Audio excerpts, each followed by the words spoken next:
Do you love movies? So do I. What's up, y'all? It's KB, and I love movies, inviting you to listen to The Conversation, a film podcast where passion meets perspective and opinion. From the old school to the new, I invite a guest on to discuss the movies that thrill us, challenge us, break our hearts, or even blow our minds. There's always new episodes dropping wherever you get your podcasts. So join the conversation. We don't just watch movies. We love talking about them too. The Conversation with KB Loves Movies, a part of Someone's Favorite Productions podcast network. Hey, this is Jason Kleberg from the Force 5 podcast, a show that forces a guest to come up with a movie-themed top 5 list topic, and then we reveal our picks on air. Top 5 heist films, top 5 tearjerkers, top 5 movie dogs. Every show you'll be asking yourself, what would be on my list? Guests include directors, screenwriters, actors, podcasters, musicians, authors, and even a professional wrestler. Subscribe to the Force 5 podcast, and you won't just be a listener, you'll be a list nerd. The Force 5 podcast, available wherever you're listening now. Well, hello, heavy boys and girls. This is Mark, and I am doing something different because I got a little burned out on the Eraserhead episode. Not so much with doing the recording, but editing that down took a lot of time and a lot of energy. And I am still struggling with what to do for the next full episode of Wake Up Heavy. So I'm trying to change things up a little bit. And I started recording sort of a pre-run on Taxi Driver. Not sure what I was going to use it for, if it would end up as a full episode or a Patreon episode. And while I was doing that, I was thinking, I should get someone to discuss the movie with me. And I thought about putting a call out to female writers and or podcasters to get a female perspective on the movie. Taxi Driver is kind of a guy's guy movie, and the female characters drive that story so much. It's all there's maybe one scene that doesn't involve Robert De Niro's character, but Jodie Foster and Sybil Shepherd are so important to the film. Anyway, that got me to thinking about women in horror, specifically directors, and how I hadn't talked about a movie that was directed by a woman, except for Messiah of Evil, which, although she didn't get credit, it is my understanding that Gloria Katz did co-direct that with her husband. Then I saw yesterday, the January 31st, I don't know when I'll put this up, but that February is actually Women in Horror Month. So this all kind of converged by chance, and I started thinking, well, maybe I will do a film directed by a woman for February. Then I started thinking, well, why don't I do a series of short episodes throughout the whole month? And so I'm going to shoot for one a week, not including this one. This is just a preview, and I don't know what I'll watch. I've got a huge list. I may try and watch films that I have not seen yet. So if that becomes too difficult to track something down that's easily watchable, then I'll do movies that I have seen. So, women directors of horror films. The list is probably a lot longer than you realize. A lot of these movies I have seen and didn't even realize that they were directed by a woman. I suppose that's a good thing, because it doesn't really make any difference to me who has written or directed a movie, as long as the movie is enjoyable. I think it goes without saying that just like the larger world of film, women directors in horror is too small of a number. That is changing, and that is something that I'm happy that I joined Twitter.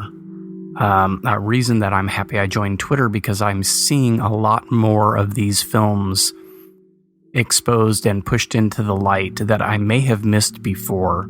And so I follow quite a few female writers and podcasters, and they disseminate that information quite well. So it's become a lot easier to be ahead of that, to know about new movies that are coming out by that are female-led or woman-led.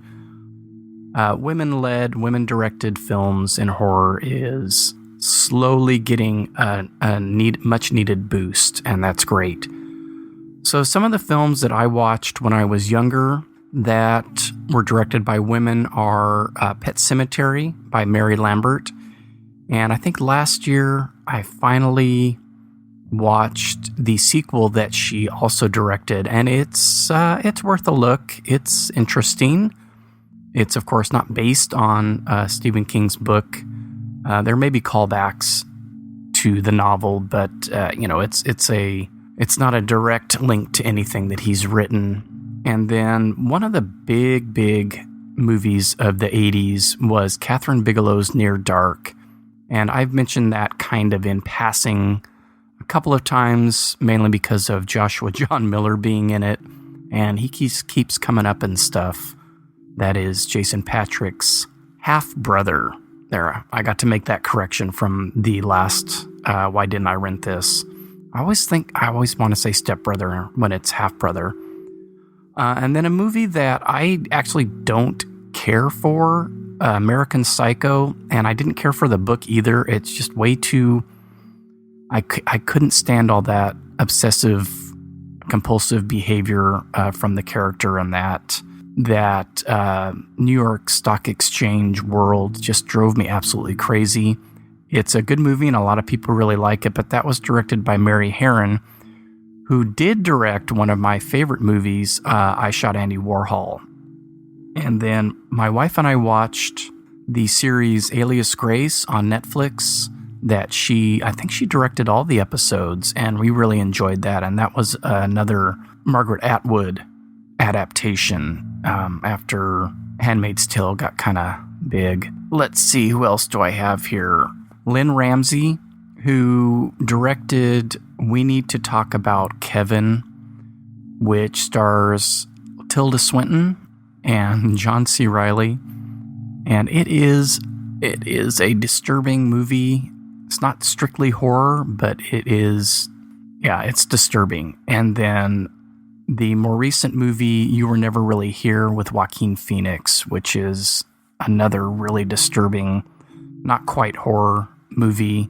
We have some more recent directors, Roxanne Benjamin, who directed my favorite part of the anthology Southbound, and then she also directed a section of a all-female anthology called XX, and I prefer Southbound. I think I need to give XX another shot. It seemed like a lot of the stories were incomplete to me, but both are definitely worth a look.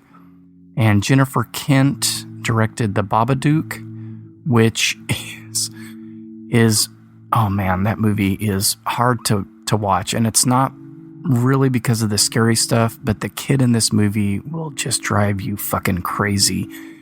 Yeah, it's disturbing in a whole other way, and pretty spooky and very interesting. I need to watch that one again.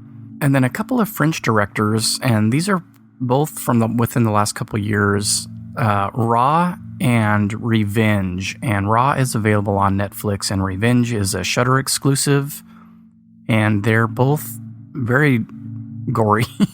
And I think they both actually, well, Raw, I know when it premiered at festivals, it's one of those where people were getting sick, and it didn't bother me that much, but it's about cannibalism, so tread lightly, I guess. And then Revenge is a twist on the rape revenge story, really stylized, lots of neon, and it's super, super gory and pretty good. And Karen Kusama directed one of my... the first time I watched it, I wasn't all that jazzed about it, but I watched it again and liked it a lot more. It's called The Invitation, and I think it's on Netflix right now. And it kind of involves one of my favorite subgenres, and one of my favorite actors, Logan Marshall Green. I would highly recommend that one. And that may be one that I touch on a full not a full episode, but a single episode of this little series that's going to run through February. The Soska sisters directed American Mary, and I think they've finished or are maybe in post-production for the remake of David Cronenberg's Rabid, and I am looking forward to that because I love the original. And let me tell you right now, I don't have a problem with remakes. Movies have been being remade since, movies began. There's been 100 versions of Frankenstein and Dracula. Pet Sematary, which I mentioned earlier, is getting remade, and it's being done by the guys that made Starry Eyes, which is one of my favorite modern horror movies. So I'm totally psyched about that, and I am totally cool with somebody redoing Rabid. I am anxiously looking forward to seeing the remake of Suspiria. I got no beef with remakes at all. So more power to them. I hope it's crazy and gross and creepy and freaky and all that good stuff. Let's see who else.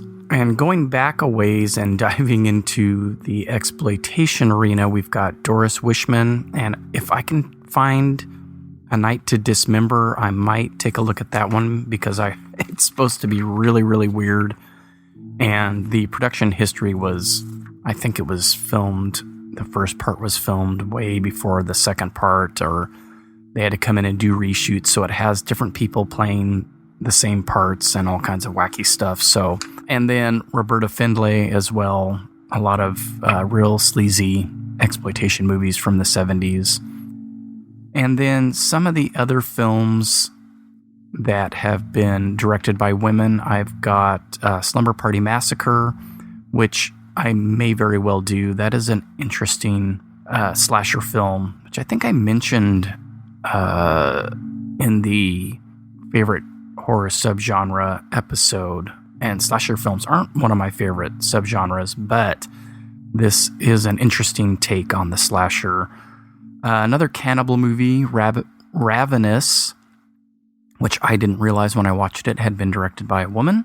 A Mare and the Strange Color of Your Body's Tears. I have not seen A Mare, but I have seen Strange Colors, and it's barely a story. It's very visually interesting. It's a take on giallo films.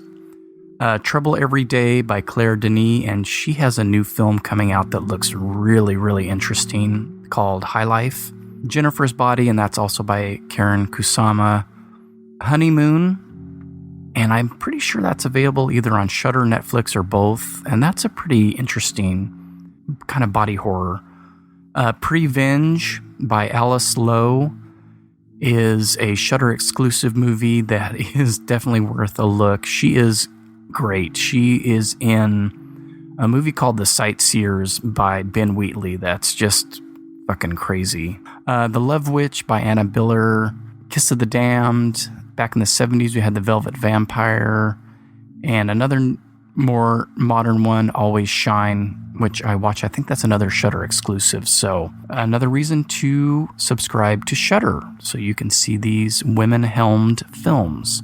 And the other way to go about it is to focus on women-centered horror movies. And of those, there is a plethora, including slashers with The Final Girl, and some of my favorite movies that I have discussed previously, those hysterical women films. And I finally ordered Kayla Janice's House of Psychotic Women, and I should have that very shortly here, and that may give me some inspiration on some titles that maybe I've missed. But that kind of stuff, we're going back to Repulsion, Rosemary's Baby, Pigs Haunt, Symptoms, Let's Scare Jessica to Death, The Haunting of Julia. You could have a real interesting triple feature here with Night Watch, starring Elizabeth Taylor, and then Secret Ceremony, that stars Elizabeth Taylor and Mia Farrow, and dive into any of the ones that she's been in, Haunting of Julia, Rosemary's Baby, etc. So you could do a double team with Liz and Mia, starting with one and ending with the other. Images, which I talked about on the first Patreon episode. And then the second Patreon episode, I think, is going to be The Witch Who Came from the Sea, which is just a crazy movie that I recently discovered within the last year or two. So I have no idea, like I said, what exactly I'll be doing for the month, but I hope to get 4 more out. I might do some of the modern women-centric movies like Starry Eyes or Black Coat's Daughter or Hereditary for an episode, possibly. But I do want to talk about at least 1 or 2 films directed by women, so stay tuned. Okay, so that's the preview. I hope to get 4 separate little episodes out about the same length. They're not going to be real long, mainly to save my brain from all the editing. And then, again, I think I'm taking February off officially of the main episodes. I will probably do the February Patreon episode soon. If you have any suggestions for either Patreon episodes or women in horror film episodes, hit me up. I'd love to hear them. And next week, I will be on the other end of an interview with Kurt North of Pick Up a Podcast. He talks to people who have podcasts, obviously. And his first episode was with Mike White of the Projection Booth podcast. And I volunteered myself to be interviewed, and he kindly accepted. And I just thought it might be interesting to talk to someone who's a novice as opposed to someone who's, was approaching 400 episodes. And he has done, I think there's 5, all different. Did I talk about this already? I feel like I have said these words, and maybe I did on something, the wrap up or I don't know what. But, oh yes, I did, because I suggested that you go and listen to them. X-Files, Doctor Who, a Christian podcaster, and the last one was another movie one. So, anywho, I don't think I mentioned at the time that I would be on there because I wasn't sure yet. I had offered myself up to him, and so we'll see what happens. I'm very curious to see what he asks and how I answer. So I don't know when that won't be out next week. I'll be recording with him next week, and then of course I will let everybody know when it is out. Okay, that's it for now. Thanks for listening, and don't forget to wake up heavy.